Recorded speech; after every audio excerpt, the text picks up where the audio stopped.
এই পৃথিবীতে আমরা যা কিছু চোখ ধাঁধালো আকর্ষক জিনিস দেখতে পাচ্ছি, সেসব হচ্ছে দৃশ্যমান জগতের অনুকম্পা।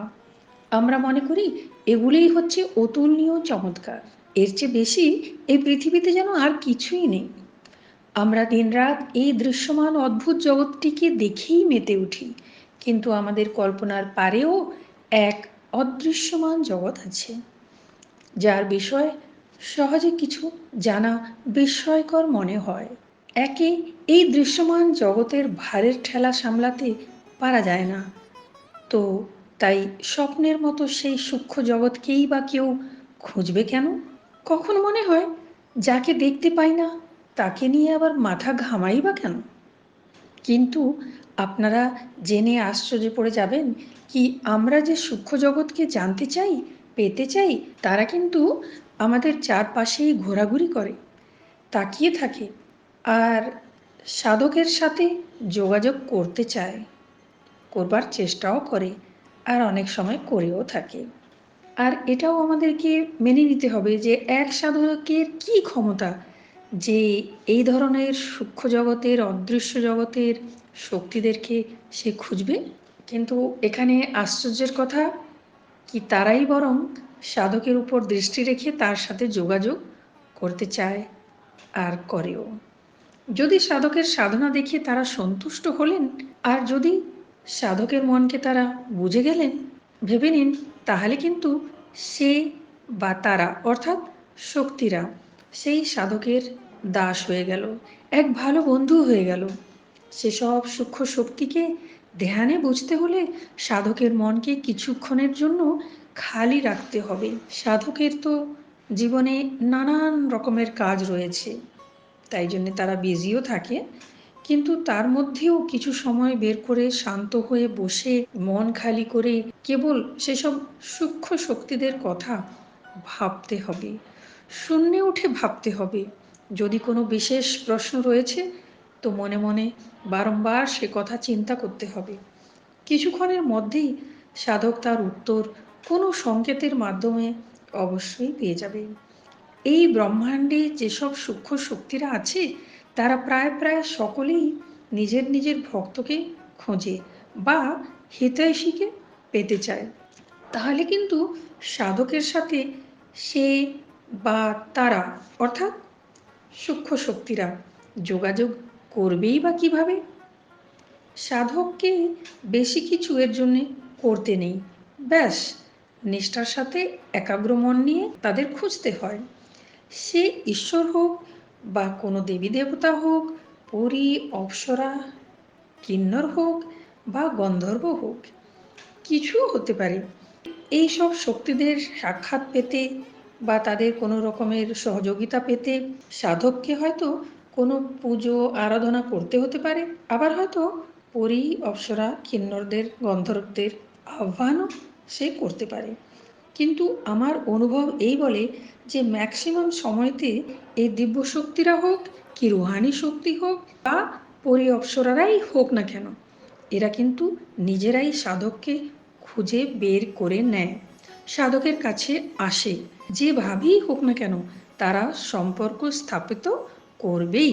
হতে পারে সে সাধক হয়তো কোনো বড় সড়ো পুজো অনুষ্ঠান করে না, নানা প্রকারের দোয়াও করে না, ওয়াজিফাও করে না, কিন্তু তবুও তার সবসময় অচেনা অদৃশ্য জগতের প্রাণীদের সাথে দেখা সাক্ষাৎ হয়েই যায়। বিশেষ করে এসব ক্রিয়া ধ্যান ও তন্দ্রা অবস্থায় হয়ে থাকে। এখানে আমার আরও একটি এক্সপিরিয়েন্স কাজ করে, যে সাধক যদি ধ্যান সাধনা করে, মৌন সাধনা করে, যোগ প্রার্থনা ইত্যাদি করে, তো তাতেও সে খুব শীঘ্রই অদৃশ্য জগতের ভেতরে যেতে পারবে ও অনেক কিছু সূক্ষ্ম ও রহস্যের কথা বুঝতেও পারবে। তবে এটাও সত্য যে যেরকম কেউ যদি হাজার মাথা কুড়ে ফেলে, তাতেও কিন্তু সে ঈশ্বর লাভ করতে পারে না। ঠিক তেমনি হাজার ধ্যান ধারণা করলেও যদি সূক্ষ্ম শক্তিরা সাধকের সাথে দেখা করতে অনিচ্ছুক হবে, তো মোটেই দেখা তারা করবে না। আবার আপনারা এটাও জেনে hayran হবেন যে একবার যদি এই সূক্ষ্ম শক্তিরা কোনো কারণে রেগে যায়, তো তাদের মান ভাঙানো মোটেই সম্ভব নয়, মোটেই সহজ নয়। ঠাকুরের কাছে পুজো অর্চনা প্রার্থনা করে ক্ষমা চাওয়া যায়, আর ক্ষমা পাওয়াও যায়। কিন্তু এই অদৃশ্য শক্তিরা এত সহজে ক্ষমা করতে রাজি হন না। মানুষ যেমনি এই ব্রহ্মাণ্ডের এক দৃশ্যমান শক্তি, ঠিক তারাও এই ব্রহ্মাণ্ডের অদৃশ্য জগতের প্রচণ্ড ক্ষমতাসম্পন্ন সূক্ষ্ম শক্তি। একবার যদি এদের সাথে তালমেল বসে যায়, মনের মিল হয়ে যায়, তখন তারা নিজের উপস্থিতি সাধককে বারে বারে করাতেই থাকে। বিশেষ করে যখন সাধক কোনো কারণে চিন্তাগ্রস্ত হয়ে পড়েছে, বা হয়তো কোনো কারণে দুঃখী হয়ে রয়েছে, প্রবলেম ফেস করছে, বা একা রয়েছে। Sure they will come and solve your problems. সাধক হয়তো তাদের ঠিক মতো দেখতে পারবে না, আবছা আবছা অনেক সময় দেখা যায়, কানেও কিছু হালকা হালকা কথা শোনাও যায়, কিন্তু সাধকের যাও কিছু মনের প্রশ্ন থাকে, কোনো মনের কথা থাকে, তার উত্তর সে অবশ্যই এইভাবে ইনডাইরেক্টলি পেয়েই যায়। আর এই সব যখন ক্রিয়াগুলো হতে থাকে, সেই সময় সাধক কারো উপস্থিতি নিশ্চয়ই ফিল করে থাকে। যেহেতু সাধক সেই শক্তিদের ফিল করছে অথচ দেখতে পাচ্ছে না, তাই এটা বুঝে নিতে হবে যে তারা দিব্য শক্তি হতে পারে বা রহস্যাত্মক শক্তিও হতে পারে। Anyhow, they behave like a good friend. এখানে আমি আরও একটি ইম্পর্ট্যান্ট কথা বোঝাতে চাইব, যে আমি যতটুকু জানতে পেরেছি, যে তাদেরকে নিয়ে কোনো চমৎকার দেখানো বা তাদের ইচ্ছের বিরুদ্ধে জোর করে তাদের সকলের সামনে আসবার জন্যে বাধ্য করাটা তাদের জন্যে বা সাধকের সাধনার ক্ষেত্রে মোটেই কিন্তু ভালো হয় না। আসল কি বলুন তো, আমরা যে মাত্র এই দুনিয়াকে দেখছি, কিন্তু তাছাড়াও অনেক দুনিয়া আছে, জগৎ আছে, তাদের মধ্যেও অনেক দৃশ্যমান ও অদৃশ্যমান রহস্যযুক্ত শক্তিরাও রয়েছে। তাদের রূপ, রং ও নাম কিছু আলাদাই হতে পারে, যা সব কিছু এক সাধক নিজের ধ্যানে পেয়ে থাকে, জেনে থাকে।